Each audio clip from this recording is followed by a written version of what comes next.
Soloing over dominant seventh chord progressions.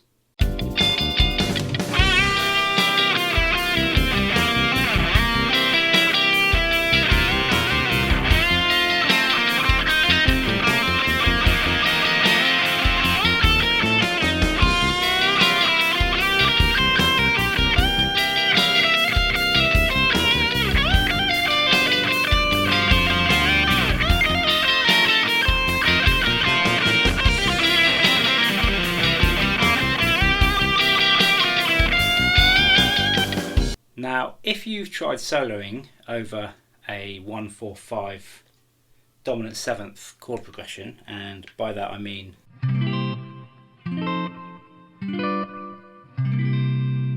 those chords, not necessarily in that key, then you'll know that it can be tricky. So there are ways around it.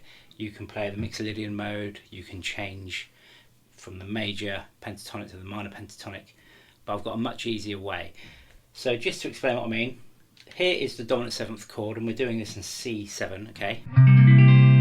So we've got this major third in the chord, but in the minor pentatonic scale, so you've got this note and this note. They don't go together. Okay, so using the minor pentatonic sounds awful on chord 1 but works on chord 2 and 3.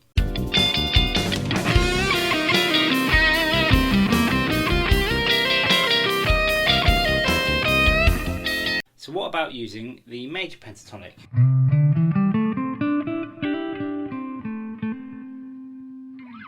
Well, that works fine for chord 1 but doesn't work on chords 4 and 5.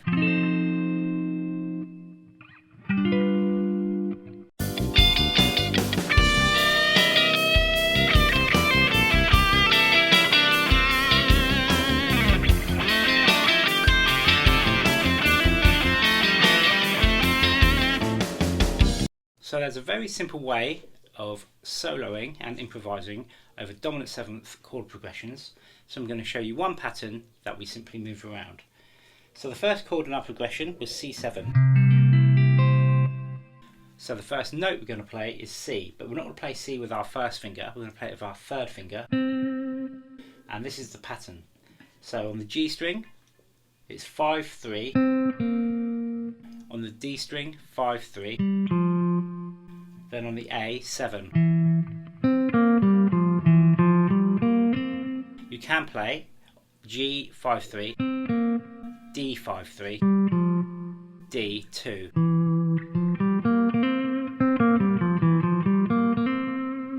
Okay, so these notes then, we've got C, which is in the chord. We've got B flat, which is in the chord. We've got G, which is in the chord. We've got F, which isn't in the chord, but it works well within the chord. Okay, and then we've got E, which is in the chord. So we have a 1, 7, sorry, flat 7, 5, 4, 3 in the scale. Okay, so it's a 1, 7, 5, so 1 flat 7, 5, 4, 3. And then all we're going to do, when we change chord, we just move that shape. So when we come down to the F chord, we're going to just move that shape up to here by starting on the F. And then back down to the C. And then finally when we come up to the 5 chord, which is the G7, we're going to play it on the G.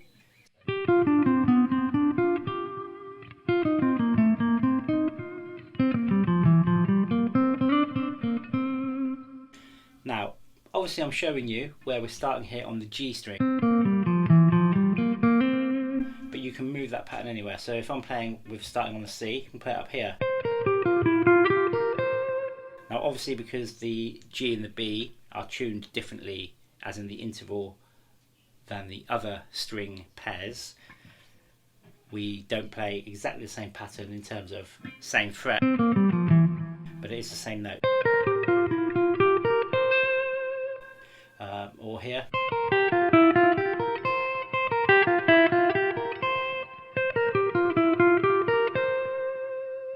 And then you can move that pattern anywhere around where you find a C note.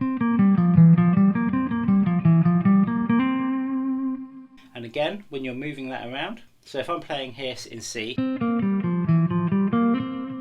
then I want to go to F, C, and then G.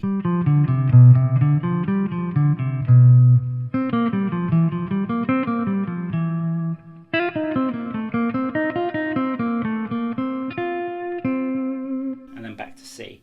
Likewise. And you just move that shape around the neck, starting with your third finger on the root note of the chord. So again, if you're playing in C, you start in C. If you're playing in F, start in F.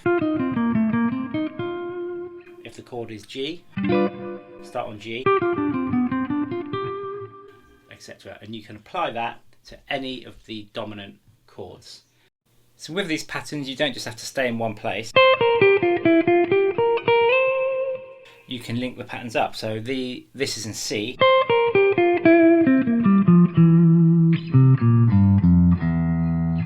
And you can move them around. You can play double stop.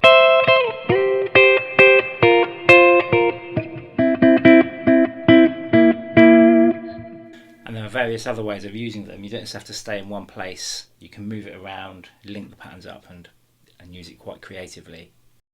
So I hope that lesson made sense. Hope you enjoyed it. If you did, make sure you give it a like, subscribe, and I'll see you later.